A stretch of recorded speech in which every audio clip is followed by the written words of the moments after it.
Welcome back to SicEm365 Radio. This is Paul Catalina's Top 5 at 5:55. Presented by Slapsticks Comedy Club. For ticket information, go to slapstickscomedy.com. I'm performing at Slapsticks Comedy Club this weekend, so you can come and see me. Please get your tickets now. I'm there on Friday and on Saturday. Top 5 things college football needs to figure out now that, look, realignment's a thing in the world that we're dealing with. It's something that we have to embrace and see, but there's also other changes that college football has to figure out. So in this, things that have changed so much so quickly, here are some things they need to figure out. All right. Number 5, is being a student less important to the modern athlete? As NIL and all these things are going on, how do you keep this part of what your actual mission statement is relevant? Because I'm starting to think that maybe it's not. You don't think that's already been out? It's already out there, yeah. but how do you keep it from completely going out the door? That's a good question, and I don't know. But, yeah, I mean, I think particularly in football that it's starting to really feel that way. And, look at Quinn Ewers. Is he going to get started on his degree early? No, he's going to make money for football, and he's going to start spring practices early. Maybe once in a blue moon we hear a kid that actually goes, you know what, I'm enrolling early to get started on my degree, but normally I'm enrolling early to get started on practices. And so we've kind of been in this direction for a long time now.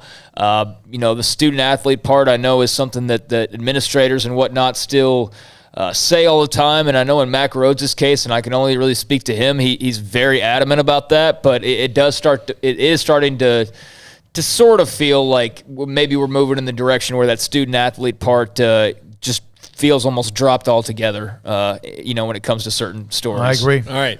Number 4, what do you do about weed? Legalize it. Yeah, but it's because it's coming this way. It's going to be legalized or decriminalized in all 50 states, and there'll be some that are going to be led, but all 50 states eventually are going to be like the rest of them. And federal legislation might take it off of Schedule 1, and things are going to change about it. So what do you do about it, especially now in the interim where, if you go to the University of Colorado or University of Washington for a long time, you've been able to legally go to a place and buy it. And if they're going to drug test you for it, you're kind of taking, that might be the rule, but if you failed a drug test in the University of Colorado and really wanted to take them to task on it, be like, well, I'm legally allowed to in this state as a resident here.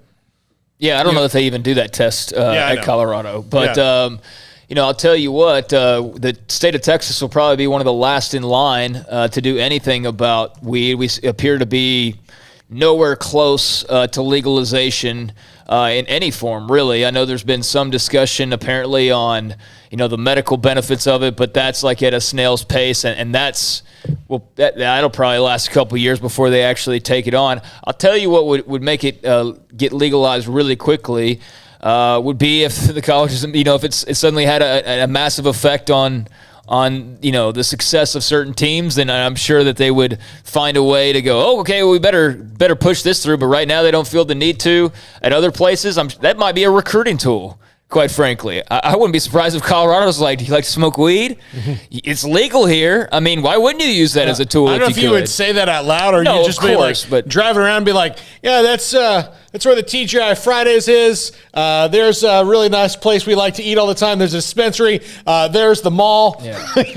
Well, yeah, I don't know. I think that probably the best course, in my opinion, would be to take that off the table as far as being something severely punished. But it's not even severely punished right now. You wouldn't even know it's a rule, unless other than we just know it's a rule. But I don't know how well it's even enforced at this point. Yeah.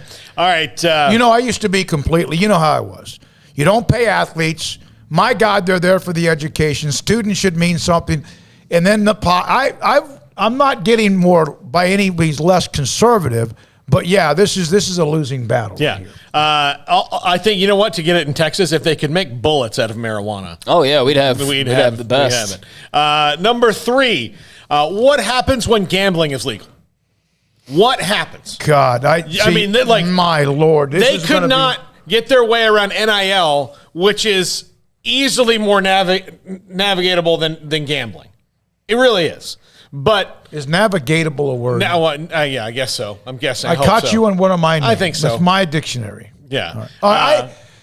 This is the fine line here, though. Smoke pot, get paid, whatever. But when you're talking about gambling, I don't care if you have the most level-headed person in the world. That gets a little. I understand it. It's all over the place. But now you get a kid kind of on the wrong side of something.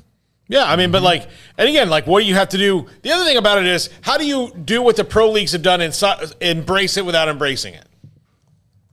I just know that I think this has been so well planned out. I think it was a brilliant idea to throw pot and gambling and NIL and all this all at one time. Let's just throw this all at these young athletes and just expect them to handle it well. And I know the pot thing might be a bit far off, but sports gambling, it can't have a place in college football. I just don't see how it can possibly have a place in college football. It is hilarious to see the backtracking that pro sports leagues did in regards to their stances on gambling. But there was...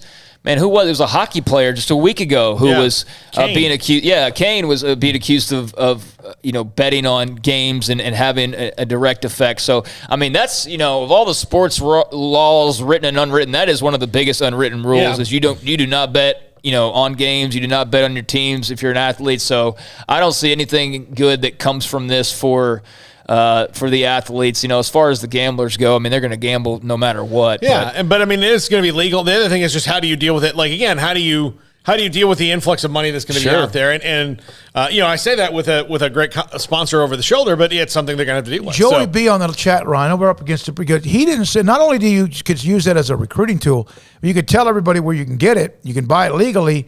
But if you don't even test for it, because Colorado apparently, according to Joey B, does not test for marijuana. Yeah, and they shouldn't. Yeah, why would they? That's a hell of a deal. Yeah. I mean, that was the thing that Charlie Strong did when he came to Texas. Said we're going to get weed out of this locker room, and I'm like, immediately lost the team. You're in Austin, Texas. Immediately lost half the team when he said that. You might as well go out to a cow pasture in Texas and be like, we're not going to do meat here.